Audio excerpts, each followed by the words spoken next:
Dimension 7. Community. It's easy to get lost in the weeds of running your business and not look at the bigger picture. When you're incredibly busy or stressed, you can neglect your community. That's understandable, but you need to guard against it. Admittedly, you can't do everything at once, which is why knowing how to prioritize is so important, so you can keep moving forward step by step. For example, when The Sims, the first example of a successful life simulation game that sold more than 200 million copies, was being built, it was just another emerging video game in its genre. However, as the designer Will Wright explained, understanding this particular ecosystem and engaging with the people in it is what led to the game's massive success. Another example would be how Spotify, the music streaming platform, built a community that helped it enhance its offering to its users in ways that no other platform, including Apple's Music, was able to achieve on that scale. Spotify follows a freemium pricing model, which brings with it lots of flexibility to the monetization process. This makes the onboarding friction of users very low. So like YouTube, users can sign up and listen to music for free with limitations. Unless they upgrade to a premium version, they can't download the songs, skip songs, listen to all songs, or skip commercial ads. Most of their users are okay with the free version, so Spotify can still monetize them through selling ads. To keep growing the user base, Spotify realized early that they needed to create a community where their users are empowered based on their roles or persona. In Figure 17, Spotify's community engagement, you will find an abstract diagram that shows their level of engagement. The percentages are not real, and they're for illustration purposes. Spotify's strategy was to use technology and the community to enable users to support themselves and concentrate its effort on the users who were willing to engage more with them and the customers. Spotify went the extra mile to the extent of creating tools and offering coaching to artists and podcasters to help them create more content on their platform. In the beginning of the journey of building a community, you have to consider how the community partners see you. The community is made up of the following members, and each has their own needs and concerns to consider.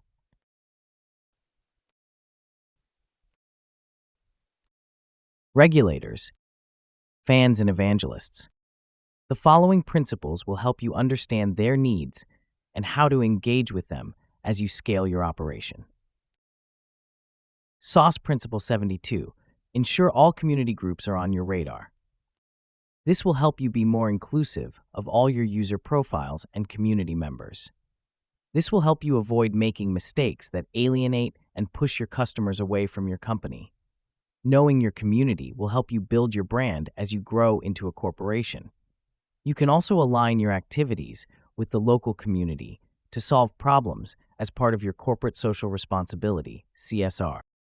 Existing and potential customers.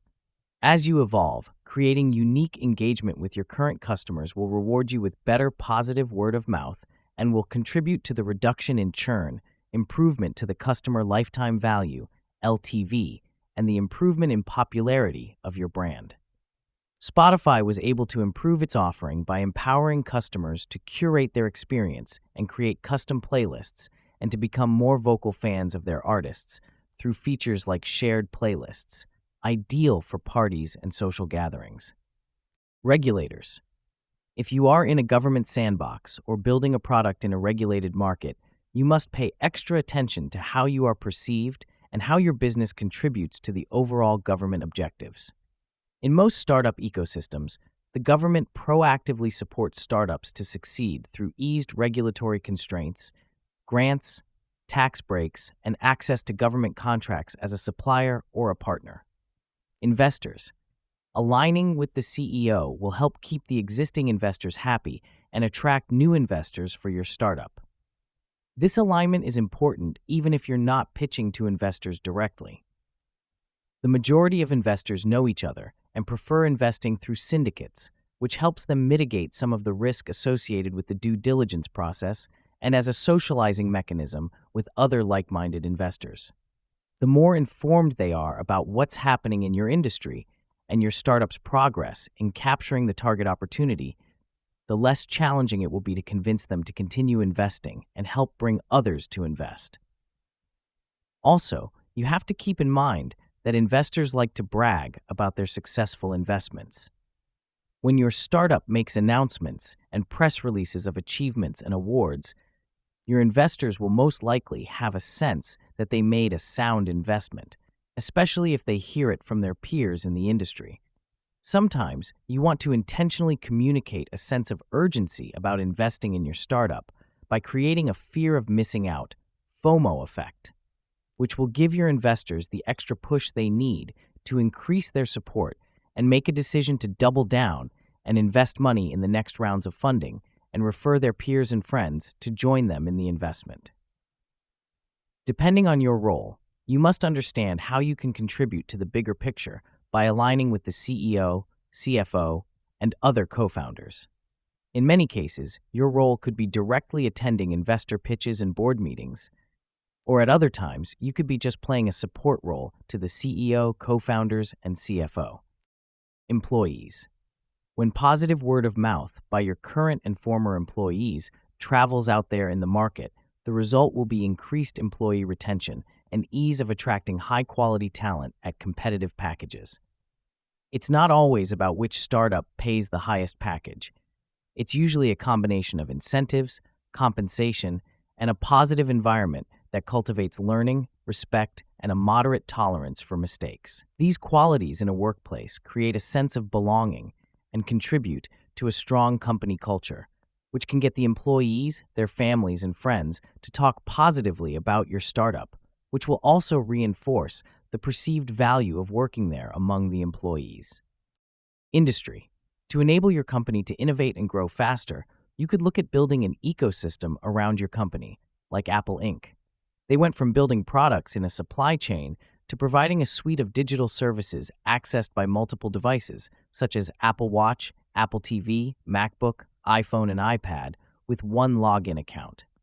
Apple has become a channel for third-party applications like Netflix, Microsoft 365, and Evernote to have that same high-quality experience across all interfaces. This is a perfect example of building an ecosystemized business. An ecosystemized business is one that implements strategic partnerships to integrate the services, products, and business models to meet the user's needs while aligning the objectives and interests of the people working within the ecosystem.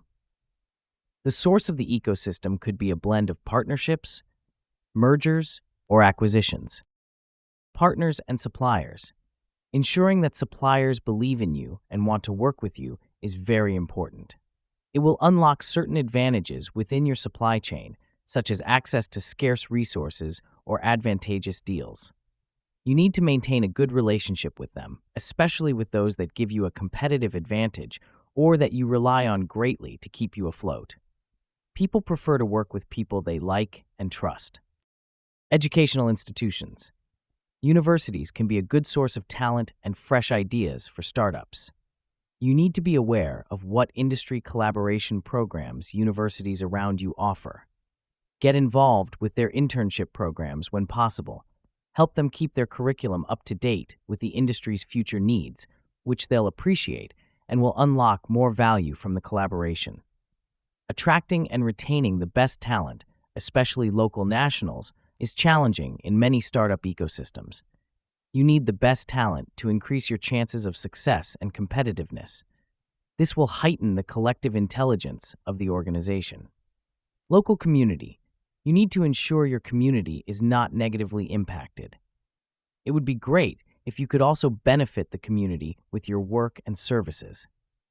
You notice that most software companies offer student discounts on their premium products. Some offer special pricing for senior citizens.